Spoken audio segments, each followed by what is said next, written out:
அனைவருக்கும் வணக்கம். Welcome back to bilingual lectures for diploma in engineering students. இன்றைய subject engineering physics 2. Second செமஸ்டரில் polytechnic ஸ்டூடெண்ட்ஸுக்கு engineering physics 2 சப்ஜெக்டில் இன்றைய லெசன் யூனிட் 1ல் ஸ்பெசிஃபிக் ஹீட் கெப்பாசிட்டி அதனுடைய முதல் பகுதி பார்க்க போகிறோம். வெப்ப ஏற்பு திறன். ஸோ வெப்பவியலை நம்ம படிச்சுட்ருக்கோம். அதில் வெப்ப ஏற்பு திறனை பற்றி இந்த வகுப்பில் பார்க்கலாம். செகண்ட் செமஸ்டரில் ஃபஸ்ட் யூனிட்டினுடைய 3வது சாப்டர் வந்து specific heat capacity of gases, வாயுக்களுடைய வெப்ப ஏற்பு திறன். வாயுக்களுடைய வெப்ப ஏற்பு திறன் என்ன அப்படின்னு பார்க்குறது. வாயுக்களுடைய வெப்ப ஏற்பு திறன் பார்க்குறதுக்கு முன்னாடி முதல்ல வெப்ப ஏற்பு திறன் என்றால் என்ன, அதனுடைய சப்ஸ்டன்ஸினுடைய வெப்ப ஏற்பு திறன் என்றால் என்ன, பொருட்களுடைய வெப்ப ஏற்பு திறன் என்றால் என்னென்னு பார்த்துட்டு அதுக்கப்புறம் வாயுக்களுடைய வெப்ப ஏற்பு திறனுக்கு போகலாம். ஸோ பொருள்னு சொன்னால் சாலிட், லிக்விட், கேஸ் 3 இருக்குது. இப்போ சாலிட், லிக்விட், இந்த சாலிட் லிக்விடினுடைய ஸ்பெசிஃபிக் ஹீட் கெப்பாசிட்டி அப்படின்னா என்ன? எல்லா பொருட்களுமே, அது சாலிட் ஆகட்டும், லிக்விட் ஆகட்டும், கேஸாக இருக்கட்டும், எல்லா பொருட்களையுமே வெப்பப்படுத்தும் பொழுது, ஹீட் பண்ணும் பொழுது அது வந்து வெப்பத்தை எடுத்துக்கொள்ளக்கூடிய அளவு வேறுபடும். பொருட்களுக்கு பொருள் வேறுபடும். எல்லா பொருளும் ஒரே அளவு வெப்பத்தை ஏற்றுக்கொள்ளாது. ஸோ அந்த வெப்ப ஏற்கும் திறன் வந்து பொருளுக்கு பொருள் வித்தியாசப்படும். ஸோ அந்த வித்தியாசப்படக்கூடிய அந்த ப்ராப்பர்ட்டி அதுதான் specific heat capacity of a substance அப்படின்னு சொல்லும். இப்போ முதல்ல சாலிட் சப்ஸ்டன்ஸுடைய ஸ்பெசிஃபிக் கெப்பாசிட்டினா என்ன, அதனுடைய டெஃபினிஷன் என்ன அப்படின்னு பார்ப்போம். So specific capacity of solid அப்படின்னு சொன்னால் it is defined as the quantity of heat required. The quantity of heat required to raise the temperature of 1 kilogram of a solid through 1 Kelvin. 1 kilogram solid சப்ஸ்டன்ஸை 1 Kelvin வெப்பநிலை உயர்த்துவதற்கு தேவையான வெப்பம். இப்போ ஒரு பொருளை ஹீட் பண்ணுறோம். ஹீட் பண்ணும்போது அது வெப்பத்தை எடுத்துக்குது. இப்போ 1 கிலோகிராம் உள்ள ஒரு பொருளை சாலிட் எடுத்துக்கிறோம். 1 கிலோகிராம் சாலிட் சப்ஸ்டன்ஸ் எடுத்துக்கிட்டு ஒரே ஒரு கெல்வின், அதாவது 273 கெல்வின்லேருந்து 274 கெல்வின் எஸ்ஐ யூனிட் சொன்னால், அல்ல 0 டிகிரினா 1 டிகிரி, 30 டிகிரினா 31 டிகிரி, 1 கெல்வின் வெப்பநிலை உயர்த்துவதற்கு 1 கிலோகிராம் சப்ஸ்டன்ஸுக்கு எவ்வளோ வெப்பம் தேவைப்படுது. இப்போ ஹீட் பண்ணாவே டெம்பரேச்சர் இன்க்ரீஸ் ஆகும் சொல்லியிருக்கோம். 1 கெல்வின் உயர்த்துவதற்கு எவ்வளோ ஹீட் தேவைப்படும். அந்த குவான்டிட்டி ஆஃப் ஹீட்டுக்கு பேர் தான் specific heat capacity of that solid. ஓகேங்களா? வெப்ப ஏற்பு திறன். அந்த பொருள், அந்த வார்த்தையிலே உங்களுக்கு அர்த்தம் புரியும். வெப்ப ஏற்பு திறன், அந்த பொருளுடைய வெப்பத்தை ஏற்கக்கூடிய திறன் வந்து எவ்வளோன்னு அந்த டெஃபினேஷன் நமக்கு தெரியுது. ஓகேங்களா? ரைட். இப்போ ஒரு பொருள் 1 கிலோகிராம் எடுக்க வேண்டியதில்லை, ஏதோ m கிலோகிராம் எடுத்துக்கலாம். ஸோ மாஸ் வந்து m கிலோகிராம் எடுத்துக்கிட்டு அந்த சப்ஸ்டன்ஸுடைய ஸ்பெசிஃபிக் கெப்பாசிட்டியை ஸ்மால் எஸ்ன்னு எடுத்துக்கிறோம். அதாவது 1 கிலோகிராம் சாலிடை 1 கெல்வின் உயர்த்துவதற்கு எவ்வளோ வெப்பம் தேவைப்படுது, எஸ்ன்ற அளவுக்கு தேவைப்படுது ஹீட்டு. அந்த குவான்டிட்டி ஆஃப் ஹீட்டுக்கு பேர் எஸ், ஸ்பெசிஃபிக் கெப்பாசிட்டி சிம்பிள் எடுத்துக்கிறோம். அந்த எஸ்ன்ற வேல்யூ எடுத்துக்கிறோம். அடுத்தது எவ்வளோ டெம்பரேச்சர் ஹீட் பண்ணுறோம், தீட்டா டிகிரி, ஒரு டிகிரி ஏற்றலாம், 10 டிகிரி ஏற்றலாம், 100 டிகிரி, எவ்வளோ டிஃப்ரென்ஸ் ஆஃப் டெம்பரேச்சரோட இன்க்ரீஸ் பண்ணலாம். ஸோ தீட்டான்ற டிகிரி டெம்பரேச்சர் நம்ம இன்க்ரீஸ் பண்ணுறோம். ஸோ தீட்டான்ற டிகிரி டெம்பரேச்சர் இன்க்ரீஸ் பண்ணுறதுக்கு எம்ன்ற மாஸ், m கிலோகிராம் நிறைவுள்ள ஒரு சாலிட் சப்ஸ்டன்ஸுக்கு எவ்வளோ குவான்டிட்டி ஆஃப் ஹீட் தேவைப்படும், அதுதான் Q. So Q is equal to m into S into theta, ms theta. அந்த weight, அந்த நிறை, specific capacity of the substance, அந்த பொருளுடைய ஸ்பெசிஃபிக் கெப்பாசிட்டி எவ்வளவு, எத்தனை டிகிரி டெம்பரேச்சர் நம்ம ஏற்றுறோம், அந்த தீட்டா. 3ஐயும் போட்டு பெருக்குனா கிடைக்கிறது தான் so many quantity of heat, so many joules of heat energy required. ஓகேங்களா? ஸோ அப்போ இந்த ஸ்பெசிஃபிக் கெப்பாசிட்டி நம்ம என்ன தெரியுதுன்னு சொன்னால், ஒரு பொருளை வெப்பப்படுத்தணும்னு சொன்னால் எவ்வளோ வெப்பநிலைக்கு உயர்த்தணும், எவ்வளோ ஹீட்டு தேவைப்படும், எவ்வளோ குவான்டிட்டி ஆஃப் ஹீட் தேவைப்படுறது இந்த ஃபார்முலா வந்து கண்டுபிடிக்கலாம். ஓகே. ஆனால் இந்த ஸ்பெசிஃபிக் கெப்பாசிட்டின்றது, இப்போ காப்பர்னு ஒரு சாலிட் எடுத்துங்களேன், காப்பருக்கு ஒரு வேல்யூ இருக்கும், அயனுக்கு ஒரு வேல்யூ இருக்கும், சில்வருக்கு ஒரு வேல்யூ இருக்கும். ஸோ ஒவ்வொரு மெட்டீரியலுக்கும், ஒவ்வொரு சப்ஸ்டன்ஸுக்கும் வேறு வேல்யூ இருக்கும். இந்த symbol for specific capacity is small S. ஓகேங்களா? ரைட். இப்போ அதே மாதிரி இப்போ ஒரு லிக்விட் திரவம் எடுத்துக்கும். அந்த திரவத்தினுடைய ஸ்பெசிஃபிக் கெப்பாசிட்டிக்கு என்ன டெஃபினேஷன், அது என்ன value. The specific capacity of liquid is defined as quantity of heat required. இதுவும் அது சேம் டெஃபினேஷன் தான். கிட்டத்தட்ட எல்லாத்துக்கும் 4 டெஃபினேஷன் பார்க்க போகிறோம். சாலிடு, லிக்விடு, கேஸுக்கு 2 பார்க்க போகிறோம். எல்லாத்துக்கும் ஸ்டேட்மெண்ட் பார்த்திங்கன்னா சேம் ஸ்டேட்மெண்ட் தான். ஒரே ஒரு வார்த்தை, ஒரு சில வார்த்தைகள் மட்டும்தான் மாற்றம் இருக்கும். அதனால் கவனம் பாருங்கள். டெஃபினேஷனை ஈஸியாக மனப்பாடம் பண்ணலாம். Quantity of heat required rise the temperature of சாலிடுக்கு பதிலாக லிக்விடில் இந்த இதில் லிக்விட்னு போட்டுக்கணும்.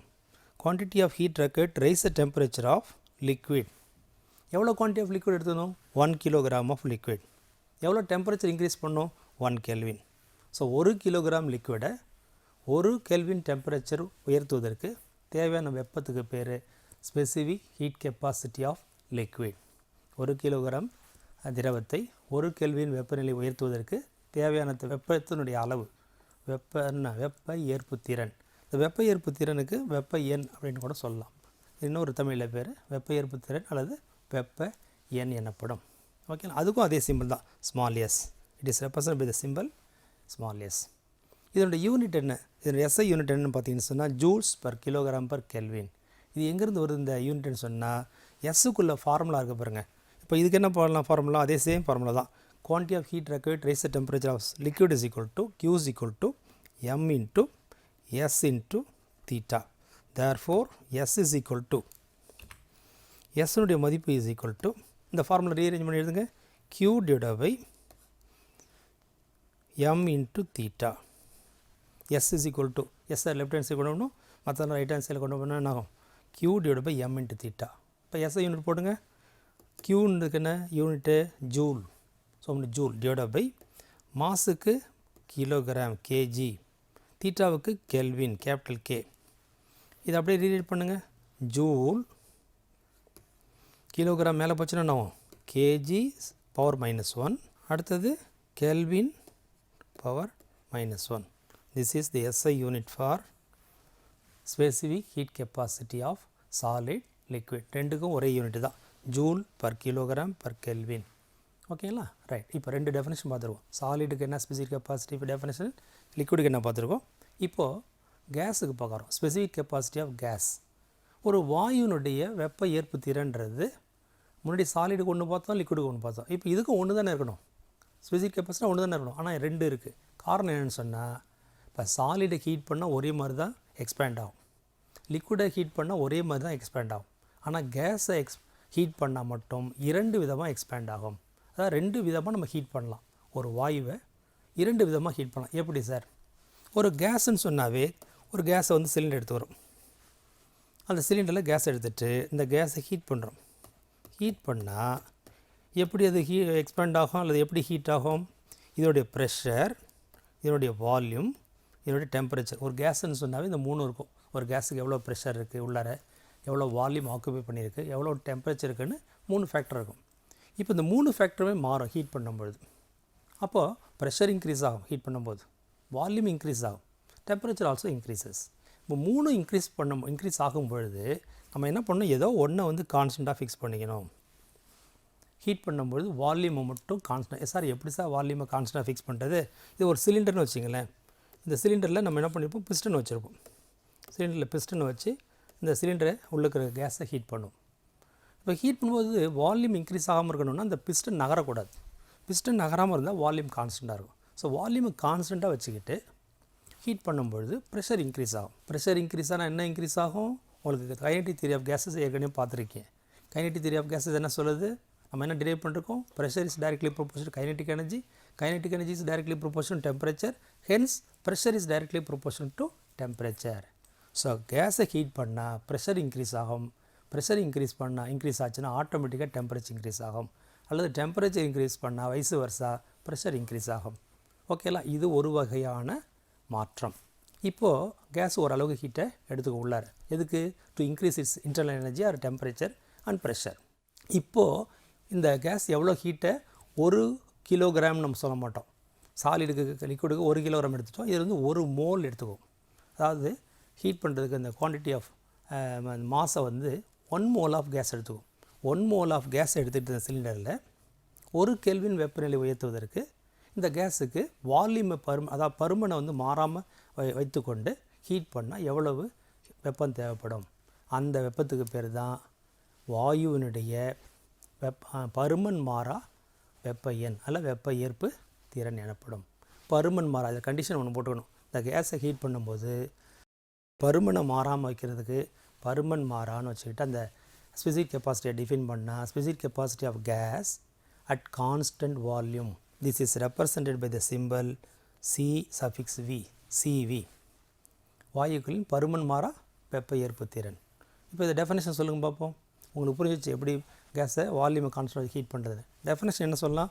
சேம் டெஃபினேஷன், சாலிடுக்கும் லிக்விடுக்கும் அதே definition. It is defined as quantity of heat required. இதுக்கும் சேம் தான். அதே எவ்வளோ ஹீட் தேவைப்படுது எதுக்கு? To rise the temperature of 1 mole of gas. அதில் 1 கிலோகிராம் சொன்னோம், இதில் 1 mole of gas through 1 Kelvin. Condition ரொம்ப முக்கியம். At constant volume, at constant volume, பருமன் மாறா நிலையில். முதல்ல தமிழ் எழுதும்போது முதல்ல சொல்லிடணும்.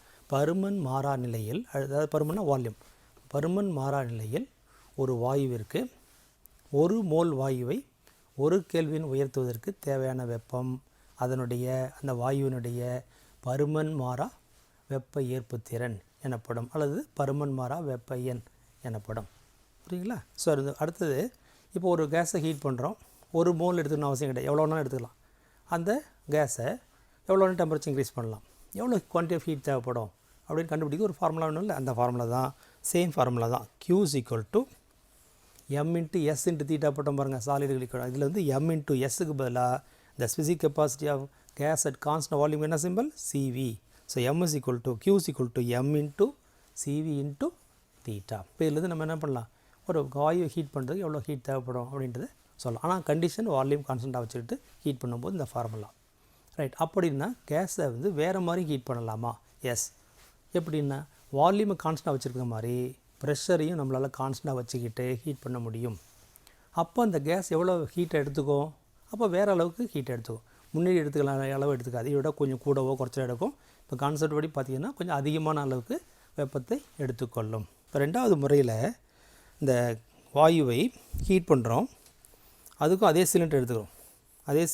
அந்த சிலிண்டரில் ஒரு பிஸ்டனை போட்டுறோம், கேஸ் எடுத்துக்கிறோம். அதில் அதே கேஸ் எடுத்துக்கிறோம், அதுலேயும் ப்ரெஷர் இருக்குது, வால்யூம் இருக்குது, டெம்பரேச்சர் இருக்குது. இப்போ அதை ஹீட் பண்ணுறோம். ஆனால் ப்ரெஷரை கான்ஸ்டண்ட்டாக வச்சுக்கிறோம். Pressure P is constant. சரி, ப்ரெஷரை கான்ஸ்டண்ட்டாக வச்சு ஹீட் பண்ணால் அந்த கேஸுக்குள்ளே என்ன மாற்றம் நடக்கும்னா வால்யூம் இன்க்ரீஸ் ஆகும். ப்ரெஷர் கான்ஸ்டன்ட் வைக்கும்பொழுது அழுத்தம் மாறாமல் நம்ம பிடிச்சோன்னு சொன்னால் கண்டிப்பாக வால்யூம் இன்க்ரீஸ் ஆகும், அது எக்ஸ்பேண்ட் ஆகும். இப்போ வால்யூம் இன்க்ரீஸ் ஆகும்போது, எக்ஸ்பேண்ட் ஆகும்போது இந்த பிஸ்டன் இருக்குது பாருங்கள், அந்த பிஸ்டன் என்னாகும்? மேலே நோக்கி நகர்ந்துடும். முன்னாடி இருந்த நிலையை விட இப்போ மேலே நகர்ந்துடும், கொஞ்சம் வால்யூம் அதிகமாகிடும், பிஸ்டனுடைய பொசிஷன் நகர்ந்துடும், பிஸ்டன் மேலே தள்ளப்படும். இப்போ நல்லா கவனிங்க, முதல்ல வால்யூம் கான்ஸ்டன்ட் வைக்கும்போது பிஸ்டன் நகரில்.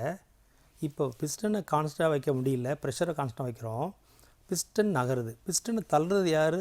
நம்ம தள்ளலை, உள்ளே இருக்கிற வாயு ஹீட் பண்ணுறதுனால தானாகவே அந்த கேஸே தள்ளுது. அப்போது இந்த கேஸுக்கு எவ்வளோ எனர்ஜி தேவைப்படும்? ஹீட் எனர்ஜி தேவைப்படும். முதல்ல இந்த வால்யூமு கான்ஸ்டன்ட் வச்சு ஹீட் பண்ண பாருங்கள், அதே அளவுக்கு ஹீட் தேவைப்படும் டெம்பரேச்சரை இன்க்ரீஸ் பண்ணுறதுக்கு. அட் த சேம் டைம் அந்த பிஸ்டனை மேலே தள்ளுது பாருங்கள், அதுக்கும் கொஞ்சம் எனர்ஜி தேவைப்படும். That is the work done to move the piston or work done to do the external work. வெளியே ஒரு வேலை செய்யுது. இப்போ இந்த கேஸ் அந்த பிஸ்டனை தள்ளுற வேலையை செய்யுது. இப்போ அதுக்கு கொஞ்சம் அடிஷ்னலாக ஆற்றல் தேவை, ஹீட்டு தேவை. அப்போது கான்ஸ்டன்ட் ப்ரெஷராக வச்சுக்கிட்டு ஹீட் பண்ணும்போது கொஞ்சம் அதிகப்படியான வெப்பத்தை ஏற்றுக்கொள்ளும். அப்போ ஏற்றுக்கொள்ளக்கூடிய அந்த வெப்பத்துக்கு பேர் தான் specific heat capacity of gas at constant pressure. இதுக்கு சிம்பிள் வந்து சிபின்னு வச்சுக்கிறோம், சி சஃபிக்ஸ் பி. இப்போ டெஃபினேஷன் பாருங்கள், சேம் டெஃபினேஷன், அந்த கண்டிஷன் மட்டும் கொஞ்சம் மாறிடும். என்ன கண்டிஷன் மாறும் பாருங்கள்? It is defined as the quantity of heat required to raise the temperature of 1 mole of gas through 1 Kelvin. அதே தான், 1 mole of gas 1 Kelvin at constant pressure. இது முதல்ல சொல்லணும். முதல்ல கான்ஸ்டன்ட் வால்யூம், இதில் constant pressure. This is represent by the symbol C suffix P, CP. ஓகேங்களா? இதுக்கு என்ன ஃபார்முலா? இப்போ இந்த கேஸை வந்து எவ்வளோ குவான்டிட்டி ஆஃப் கேஸை எவ்வளோ டெம்பரேச்சர் இன்க்ரீஸ் பண்ணுறதுக்கு எவ்வளோ ஹீட் தேவைப்படும், அதுக்குள்ளே ஃபார்முலா தான் இந்த ஃபார்முலா. Q = m × Cp × தீட்டா. எம்ன்றது இந்த நம்ம மோல் ஆஃப் கேஸ், எவ்வளோ மோல் ஆஃப் கேஸ் எடுத்துக்கிறோம் அந்த சிலிண்டருக்குள்ளார. சிபின்றது அந்த specific capacity at constant pressure. தீட்டான்றது இன்க்ரீஸ் ஆஃப் டெம்பரேச்சர். ஓகேங்களா? ரைட். இப்போ உங்களுக்கு ஒரு அளவு தெளிவாக தெரிஞ்சிருக்கும். சிபியினுடைய மதிப்பு, specific capacity of gas at constant ப்ரெஷருடைய மதிப்பு கண்டிப்பாக சிவியை விட எப்படி இருக்கும்? அதிகமாக தான் இருக்கும். CP is greater than CV. ஏன்? Accept energy, heat energy more than when it is heated or when it is gas is heated with constant volume. ஓகேங்களா? ரைட். அப்போ சிபி இஸ் கிரேட்டர் தென் சிவின்ற இந்த கான்செப்டை நீங்கள் நல்லா புரிஞ்சுங்க. Right. CP is greater than சிவின்னு சொன்னால் அதுக்குள்ளே ரேஷியோ இருக்க பாருங்க. சிபி பை சிவின்ற ஒரு ரேஷியோ எடுத்துக்கிறோம். ரெண்டுக்குள்ள தகவு சிபி பை சிவின்ற ஒரு தகவு எவ்வளோ இருக்கும்? ரெண்டும் ஈக்குவலாக இருக்குன்னு வச்சுங்க. சிபியும் சிவியும் ஈக்குவலாக இருந்தால் வேல்யூ எவ்வளோ இருக்கும்? 1 வரும். இப்போது சிபியோட மதிப்பு கண்டிப்பாக அதிகமாக தான் இருக்கும், சிவியை விட அதிகமாக இருக்கும். அப்போ அந்த ரேஷியோ எப்படி போகிறாங்க?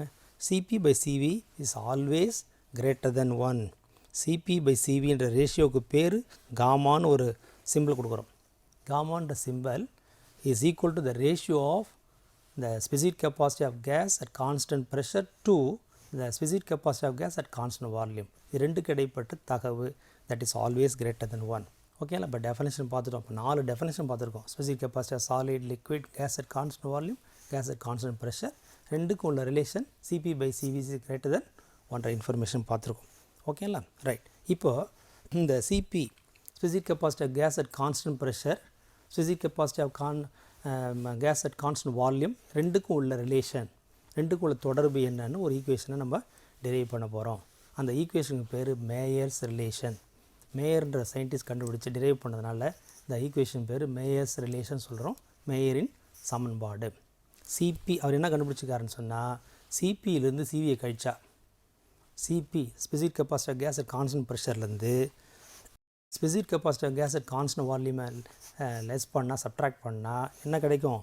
Case constant, universal gas constant R இருக்குது பாருங்கள், அந்த வேல்யூ கிடைக்கும். CP minus CV = R. இந்த சமன்பாட்டை நீங்கள் என்ன பண்ணணும்? டெரைவ் பண்ணணும். இந்த டெரிவேஷன் வந்து ஒரு 5 மார்க் கேள்வியாக கேட்கப்படும். ரொம்ப ஈஸியான சிம்பிளான டெரிவேஷன்.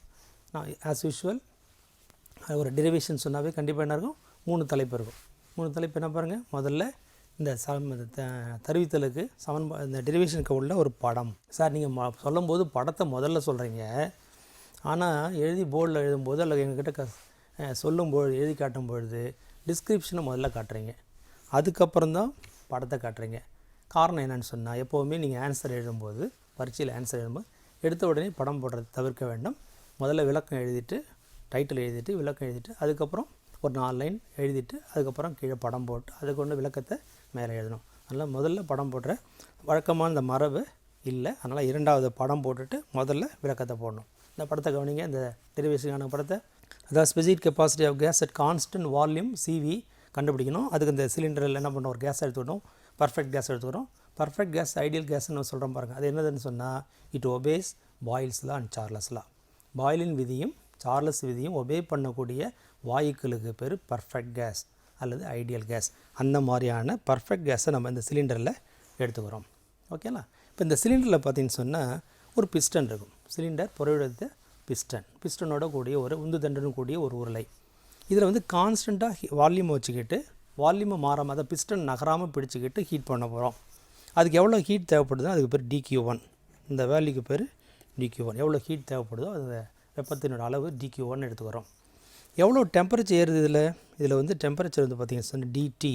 அதாவது டீன்றது temperature, small increase of temperature DTன்னு சொல்லுவோம். DTன்ற அளவுக்கு டெம்பரேச்சர் இன்க்ரீஸ் பண்ண போகிறோம் இந்த சிலிண்டரில். ஓகேங்களா? ரைட். இன்னும் ஒரு கேஸில் ப்ரெஷரை கான்ஸ்டன்டாக வச்சுக்க போகிறோம். அதே சிலிண்டர், அதே 1 mole ஆஃப் பர்ஃபெக்ட் கேஸ். இப்போ இதில் வந்து நம்ம என்ன பண்ணுறோம்? அதே அளவுக்கு DTன்ற டெம்பரேச்சர் இன்க்ரீஸ் பண்ணுறோம். அதில் எவ்வளோ இன்க்ரீஸ் பண்ணுவோம் அதே அளவுக்கு டெம்பரேச்சர் இன்க்ரீஸ் பண்ணுறோம். அதே அளவுக்கு 1 mole of gas, perfect gas தான் எடுத்துக்கிறோம். இதுக்கு தேவையான ஹீட் எவ்வளோன்னு சொன்னால் DQ2 என்ற அளவுக்கு வெப்பம் தேவைப்படும். The quantity of heat required to raise the temperature of 1 mole of gas at constant pressure, it requires DQ2 amount of heat. ஆனால் கான்ஸ்டன்ட் வால்யூமில் DQ1, ஏன்னா ரெண்டும் சேம் கிடையாது. DQ1 வேறு, DQ2 வேறு. இந்த படத்தை போட்டு, 2 கேஸுக்கு படத்தை போட்டு, இந்த படத்தை நான் சொன்ன விஷயங்கள் எல்லாத்தையும் நீங்கள் என்ன பண்ணணும்? விளக்கமாக எழுதணும். என்ன விளக்கம் பாருங்கள்? let us consider 1 mole of perfect gas enclosed in a cylinder. ஒரு உருளையில், உந்துதண்டுடன் கூடிய உருளையில் 1 mole வாயுவை இருப்பதாக கொள்வோம். Cylinder is provided the piston without friction. அந்த சிலிண்டரில் என்ன இருக்குது? ஒரு பிஸ்டன் இருக்குது, உராய்வு இல்லாமல் இருக்குது. கான்ஸ்டன்ட் வால்யூமில், மாறா பருமன் மாறா நிலையில் let DQ1 quantity of heat is given to the gas at constant வால்யூமை கான்ஸ்டண்ட்டாக வச்சுக்கிட்டு DQ1 அளவுக்கு ஒரு வெப்பத்தை நம்ம கொடுக்குறோம். கொடுத்தா என்ன ஆகுது, டிடின்ற அளவுக்கு இல்லை DT be the rise in temperature, அந்த வெப்பம் கொடுக்குறதுனால இது டிடின்ற அளவு வெப்பம் உயருது. நான் சொன்ன எக்ஸ்பிளைன் பண்ண பாருங்கள், அதெல்லாம் இப்போ ஸ்டேட்மெண்ட்டாக நம்ம எழுதுகிறோம். இப்போ நான் முதல்ல சொன்ன ஃபார்முலா இருக்குது பாருங்கள், M is equal Q is equal to, ஏற்கனவே முதல் அந்த டெஃபினேஷன் சொல்லும் போது உள்ள formula M into S into theta, இதுதான் basic formula for quantity of heat required. அந்த ஃபார்முலா யூஸ் பண்ணி இப்போ DQ1 சொன்னோம் பாருங்கள், கான்ஸ்டன்ட் வால்யூமில் அந்த 1 மோல் கேஸை ஹீட் பண்ணால் எவ்வளோ ஹீட் தேவைப்படும், DQ1 is equal to mass எவ்வளவு 1 மோல் 1 இன்ட்டு ஸ்பெசிஃபிக் கெப்பாசிட்டி எவ்வளோ CV கான்ஸ்டன்ட் வால்யூமில் எவ்வளோ டெம்பரேச்சர் இன்க்ரீஸ் ஆகுது DT. So DQ1 is equal to 1 into CV into DT. This is equation number 1. கிட்டத்தட்ட ஒரு கால் பங்கு நம்ம டெரிவேஷன் முடிச்சிட்டோம். ஓகேங்களா, கான்ஸ்டன்ட் வால்யூம் வச்சு ஹீட் பண்ணும்போது தேவைப்படுற வெப்பத்தின் அளவு DQ1 is equal to 1 into CV into DT. So இந்த கேஸில் பார்த்தீங்கன்னா there is no external work is done, piston நகரில், அதனால் வெளி வேலை எதுவும் செய்யப்படவில்லை. The whole energy is used to increase its internal energy. Internal எனர்ஜின்னு சொன்னால் டெம்பரேச்சர், உள் ஆற்றல் அப்படின்னு சொன்னால் டெம்பரேச்சர் இன்க்ரீஸ் பண்ணக்கூடிய தேவையான வெப்பத்துக்கு பேர் உள் ஆற்றல், அதுக்கு மட்டும் தான் இந்த எனர்ஜி யூஸ் ஆகுது. அதனால தான் அந்த அதனுடைய அளவு வந்து DQ1 கம்மியாக இருக்குது. ரைட், அடுத்தது கான்ஸ்டன்ட் ப்ரெஷரை வச்சுக்கிட்டு ஹீட் பண்ணுறோம். அப்போ என்ன நடக்குது பாருங்கள், let 1 mole of perfect gas taken in the cylinder, P is a pressure, A is the area of cross section of the piston. இந்த பிஸ்டனுடைய அந்த கிராஸ் செக்ஷன் ஏரியா, பிஸ்டன் அப்படி இருக்குன்னு வச்சுங்களேன், ஏரியா ஆஃப் த பிஸ்டன் வந்து ஏன்னு எடுத்துக்கிறோம். இந்த பிஸ்டனுடைய cross section area A. Let DQ2 be the quantity of heat given to the gas at constant pressure. So ப்ரெஷரை கான்ஸ்டண்ட்டாக வச்சு ஹீட் பண்ணும்பொழுது அதை எடுத்துக்கிற அமௌண்ட் ஆஃப் ஹீட் எவ்வளவு DQ2. இது கொடுக்கக்கூடிய amount of heat is DQ2. ஓகேங்களா, அதே 1 mole ஆஃப் கேஸ். எவ்வளோ வெப்பநிலை உயருது, அதே D2 அளவு வெப்பநிலை, DTB தான் இன்க்ரீஸ் இன் டெம்பரேச்சர். இப்போ இங்கே மாற்றம் அந்த கான்ஸ்டன்ட் வால்யூமுக்கும் கான்ஸ்டன்ட் ப்ரெஷரும் ஒரே வித்தியாசம் என்னன்னு சொன்னால், பிஸ்டன் மேலே நகரும், பிஸ்டன் வந்து மேலே தள்ளப்படும். முன்னாடி இருந்த இடத்த விட இப்போ வந்து பிஸ்டன் வந்து என்ன ஆகிடுச்சுப்போ கொஞ்சம் தூரம் மேலே போயிடும். ஏன்னா வால்யூம் இன்க்ரீஸ் ஆகும், ப்ரெஷர் கான்ஸ்டண்ட்டாக மெயின்டைன் பண்ணுறதுனால வால்யூம் இன்க்ரீஸ் ஆகும். எவ்வளோ வால்யூம் இன்க்ரீஸ் ஆகும், இங்கேருந்து இந்த இடத்துக்கு வால்யூம் என்ன DV. இந்த வால்யூம் இன்க்ரீஸ் பண்ணிட்டு இந்த பிஸ்டன் எவ்வளோ தொலைவு நகர்ந்துருக்கு, DX, ஸ்மால் டிஸ்டன்ஸ் DX என்ற தொலைவு நகர்ந்துருக்கு. ஸோ DX என்ற தொலைவு நகர்ந்ததுனால அதில் எவ்வளோ வால்யூம் இன்க்ரீஸ் ஆகிருக்கு, DVன்ற வால்யூம் இன்க்ரீஸ் ஆகிருக்கு. அந்த DV எதுக்கு சமமாக இருக்கும் பாருங்கள், இப்போ ஃபார்முலா படி நமக்கு பேசிக் ஃபார்முலா படி the increase in volume DV is equal to area of the piston, area of cross section of the piston A into DX. இந்த பரப்பளவையும் இந்த நகர்ந்த தொலைவையும் போட்டு பிரிக்கணிங்கன்னா கிட்ட இந்த வால்யூம் கிடைக்கும். So this is the volume of the cylinder. Volume of the சிலிண்டருக்கு உங்களுக்கு formula தெரியும் பாருங்கள், area of cross section length of the cylinder போட்டிங்கன்னா வால்யூம் கிடைக்கும். அதான் அந்த formula, DV is equal to A into DX. அதை நம்ம பின்னாடி யூஸ் பண்ண போகிறோம். இப்போ தேவையான ஹீட்டுக்கு உள்ள ஈக்குவேஷன் என்ன, DQ2 is equal to அதே பேசிக் formula M into S into theta, அந்த ஃபார்முலாக்கு அப்புறங்க Q, அந்த ஃபார்முலா யூஸ் பண்ணி இப்போ கண்டுபிடிக்கிறோம். DQ2 is equal to 1 into CP into DT, 1 M CP into DT. இது ரெண்டாவது ஈக்குவேஷன். ஓகேங்களா, முதல் ஈக்குவேஷன் DQ1, ரெண்டாவது ஈக்குவேஷன் DQ2. இப்போ நம்ம ரெண்டுக்கும் உள்ள தொடர்பை கொண்டு வர போகிறோம். டெரிவேஷனில் இது ரெண்டையும் கம்பைன் பண்ண போகிறோம். எப்படி கம்பைன் பண்ணலாம் பாருங்கள், DQ2 மதிப்பு 2 வேலைக்கு பயன்படுது. ரெண்டாவது கான்ஸ்டன்ட் ப்ரெஷரை வச்சு ஹீட் பண்ணும்போது 2 வேலைக்கு பயன்படுது அந்த ஆற்றல், ஹீட் எனர்ஜி 2 வேலைக்கு. என்னென்ன வேலை பயன்படுது பாருங்கள், energy use to increase the internal energy, அதாவது இன்டர்னல் எனர்ஜி டெம்பரேச்சரை இன்க்ரீஸ் பண்ணுறதுக்கு, டெம்பரேச்சர் மட்டும் இன்க்ரீஸ் பண்ணுறதுக்கு தேவையான எனர்ஜி பேர் ஒரு part, that is to increase the internal energy, அது ஒரு பார்ட். இன்னொரு பார்ட் எதுக்கு தேவைப்படுது, இப்போ ப்ரெஷர் கான்ஸ்டன்ட் வச்சு ஹீட் பண்ணும்போது பிஸ்டனை மேலே தருது, இன்னொரு அடிஷனல் வேலை செய்யுது, to do external work, energy use to do external work. So வெளி வேலை செய்யறதுக்கு கொஞ்சம் பயன்படுது. ரெண்டும் சேர்ந்து தான் DQ2. ஓகேங்களா, இப்போ இன்டர்னல் எனர்ஜி மட்டும் இன்க்ரீஸ் பண்ணுறதுக்கு எவ்வளோ ஹீட் தேவைப்படும் சொல்லுங்கள் பார்ப்போம். வால்யூமை கான்ஸ்டன்ட் வச்சு ஹீட் பண்ணுறோம் பாருங்கள், அப்போ எவ்வளோ தேவைப்பட்டது DQ1, அதே அளவுக்கு தான் தேவைப்படும். இப்போ இன்டர்னல் எனர்ஜி மட்டும் இன்க்ரீஸ் பண்ணுறதுக்கு தேவையான energy is DQ1. DQ1 energy மட்டும் வந்து எதுக்கு தேவைப்படும், இன்டர்னல் எனர்ஜியை இன்க்ரீஸ் பண்ணுறதுக்கு தேவைப்படக்கூடிய ஆற்றலுக்கு பேர் DQ1. இப்போ எக்ஸ்டர்னல் ஒர்க் இருக்குது பாருங்கள், எக்ஸ்டர்னல் ஒர்க்கை செய்கிறதுக்கு எவ்வளோ ஆற்றல் தேவைப்படும், அதுக்கு ஒரு ஃபார்முலா நமக்கு வேணும். எக்ஸ்டர்னல் ஒர்க் டன், இந்த ஃபார்முலா எக்ஸ்டர்னல் ஒர்க் டன் அப்படின்றதுக்கு பேசிக் டெஃபினேஷன் படி என்ன ஃபார்முலா இருக்குது, work is equal to force into displacement, that is a basic formula. ஒரு வேலை எவ்வளோ வேலை செய்தோம் கண்டுபிடிக்கணும்னா எவ்வளோ ஃபோர்ஸ் ஆக்ட் பண்ணியிருக்கு, எவ்வளோ டிஸ்பிளேஸ்மெண்ட் ஆகிருக்கு, இது ரெண்டையும் இப்படி பெருக்கினா கிடைக்கிறதா ஒர்க் டன். ஸோ அந்த ஃபார்முலா யூஸ் பண்ணி work done is equal to force into displacement. ஃபோர்ஸுக்கு என்ன ஃபார்முலா? ப்ரெஷருக்கு பேசிக் ஃபார்முலாவுக்கு பாருங்கள், இது எல்லாமே ஃபிசிக்ஸுடைய அடிப்படை ஃபார்முலா வந்து வரக்கூடியது தான். ப்ரெஷருக்கு உள்ள ஃபார்முலா என்னென்னா force by area. Therefore force is equal to pressure into area. Sir எப்படி சார் இந்த ஃபோர்ஸ் இங்கே கிடச்சிதுன்னு சொன்னால், ஃபோர்ஸினுடைய ஃபார்முலா வந்து என்ன? ப்ரெஷர் இன்ட்டு ஏரியான்னு கண்டுபிடிக்கலாம். அப்போ இந்த சிலிண்டருக்குள்ளே இருக்கிறாரு ப்ரெஷர் எவ்வளவு, இந்த பிஸ்டன் தள்ளுது பாருங்கள், எவ்வளோ ஏரியாவில் தள்ளுது, ஏன்ற ஏரியா தள்ளுது. இந்த ப்ரெஷரையும் இந்த கேஸுக்குள்ளே இருக்கிற ப்ரெஷரையும் சிலிண்டருக்குள்ள ப்ரெஷரையும் அந்த ஏரியா கிராஸ் செக்ஷன் அந்த சிலிண்டரையும் அந்த பிஸ்டனையும் போட்டு பெருக்குனா கிடைக்கிறது தான் ஃபோர்ஸு.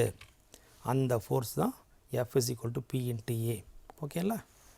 இப்போ இந்த டிஸ்பிளேஸ்மெண்ட்டுக்கு பாருங்கள், இந்த சிலிண்டர் நகருது இல்லை, இந்த பிஸ்டன் நகருது இல்லை, மேலே வால்யூம் இன்க்ரீஸ் ஆகுதில்ல, அது எவ்வளோ தொலைவில் வந்திருக்கு அந்த பிஸ்டன், அந்த டிஸ்டன்ஸ் dx.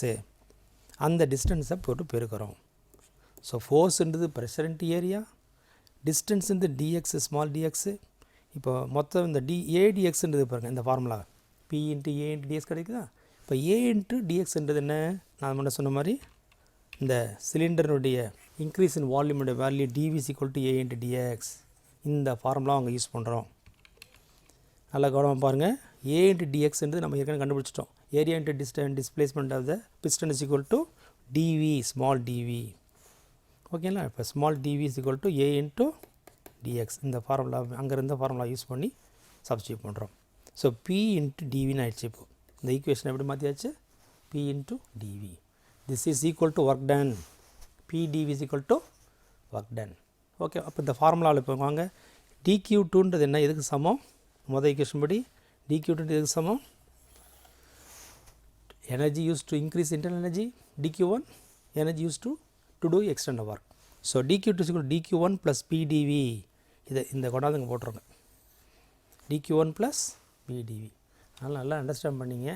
அதனால் எதை யூஸ் பண்ணுறோம், எங்கெங்கே சப்ஸ்டியூட் பண்ணுறது புரிஞ்சுக்கிட்டீங்கன்னு சொன்னால் ஈஸியாக இருக்கும். Right, dQ2 is equal to dQ1 plus P dV. இப்போ நம்ம dQ2ன்றதுக்கு என்ன ஃபார்முலா நம்ம வச்சுருக்கோம் முன்னாடி? இந்த பாருங்கள், dQ2ன்றது 1 into CP, 1 போட வேண்டியதில்லை, CPdt போட்டால் போதும். அதுக்கு முன்னாடி dQ1க்கு என்ன வச்சுருக்கோம் பாருங்கள், 1 into CVdt, வெறும் CVdt சொன்னால் போதும். இந்த ரெண்டு ஈக்குவேஷன் நாங்கள் சப்ஸ்டியூட் பண்ணுறோம். இங்கே dQ2 is equal to dQ1 plus P dV. dQ2 is equal to CPdt, dQ1 is CVdt, P dV. இந்த P dVக்கு பதிலாக RDTன்னு சப்ஸ்டியூட் பண்ணுறோம். சார் எங்கே சார் PD ஏற்கனவே நான் பார்த்துருக்கேன் பாருங்கள், கேஸ் ஈக்குவேஷன். இந்த டெரிவேஷன் நீங்கள் ஞாபகம் வச்சுக்கொண்டு எதை எந்த இடத்துல சப்ஸ்டியூட் பண்ணுறது தான். அந்த சீக்வன்ஸ் மட்டும் கரெக்டாக ஞாபகம் வச்சுன்னா டெரிவேஷன் ஈஸியாக இருக்கும். தேவையான இடத்துல நம்ம சப்ஸ்டியூட் பண்ணிக்கிறோம். So PV is equal to RTன்ற ஒரு கேஸ் ஈக்குவேஷனுக்கு பாருங்கள், இதை டிஃப்ரென்ஷியேட் பண்ணால் நம்ம என்ன கிடைக்கும்னு சொன்னால், PA கான்ஸ்டன்ட், ஏன்னா ப்ரெஷர் இன்க்ரீஸ் ஆகாது, கான்ஸ்டன்ட் டிஃப்ரென்ஷியேட் பண்ண முடியாது. மேத்ஸ் வாத்தியார் சொல்லியிருப்பார் உங்களுக்கு, டிஃப்ரென்சியேஷனில் கான்ஸ்டன்ட் குவான்டிட்டியை நம்ம டிஃப்ரென்ஷியேட் பண்ண முடியாது, வெளியே எடுத்துடணும். வேரியபிள் இருக்குது பாருங்கள், இன்க்ரீஸ் ஆகுது பாருங்கள், சேஞ்ச் ஆகுது பாருங்கள், அதை மட்டும் தான் டிஃப்ரென்ஷியேட் பண்ணலாம். இங்கே என்ன சேஞ்ச் ஆகுது? வால்யூம் சேஞ்ச் ஆகுது, அப்போ டிஃப்ரென்ஷியேட் பண்ணலாம். வால்யூம் டிஃப்ரென்ஷியேட் பண்ணால் கிடைக்கும் dV. P dV is equal to RT. இதை டிஃப்ரென்ஷியேட் பண்ணால் கிடைக்கும் பாருங்கள், Rன்றது கான்ஸ்டன்ட் டிஃப்ரென்ஷியேட் பண்ண முடியுமா? முடியாது, வெளியே எடுத்துடலாம்.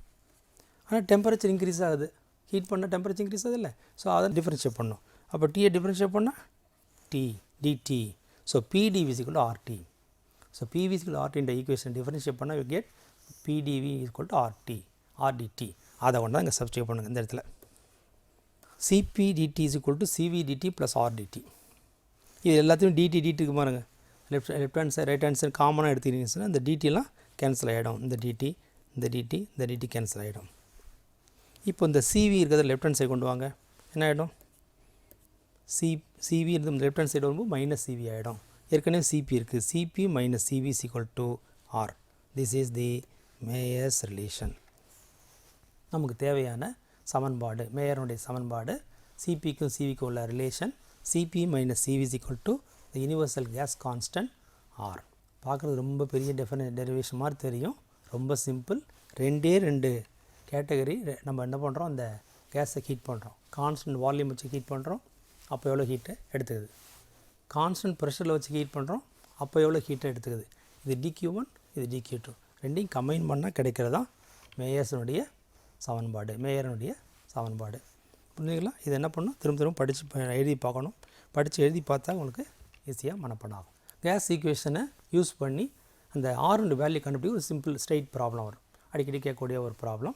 அந்த ப்ராப்ளத்தை பாருங்கள், PV = RT இது நிறைய தடவை நம்ம பயன்படுத்திட்டோம். இதில் என்ன கண்டுபிடிக்கணும், R வேல்யூ கண்டுபிடிக்கணும். R = PV/T. ஓகேங்களா?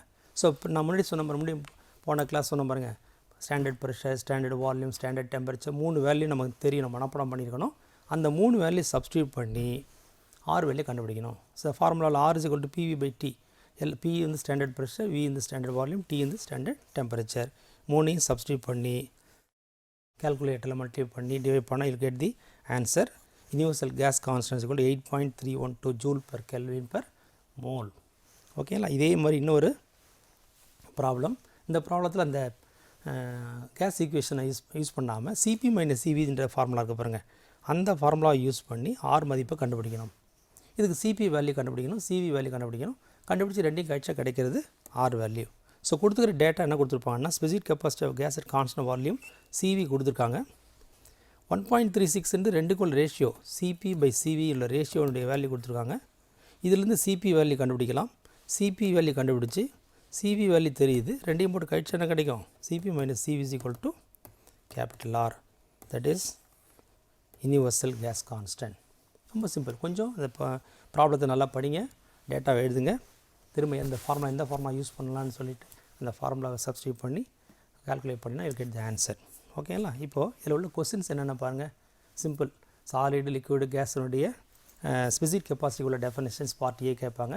பார்ட் Bன்றது அந்த PPCVனுடைய வேல்யூ ரிலேஷனை கண்டுபிடிங்க அல்லது அதனுடைய எக்ஸ்பிளைன் பண்ணுங்கன்னு சொல்லி கேட்பாங்க பார்ட் Bயில். பார்ட் Cயில் ஒரே ஒரு டெரிவேஷன் தான் இருக்குது, மேயர்ஸ் ரிலேஷன்.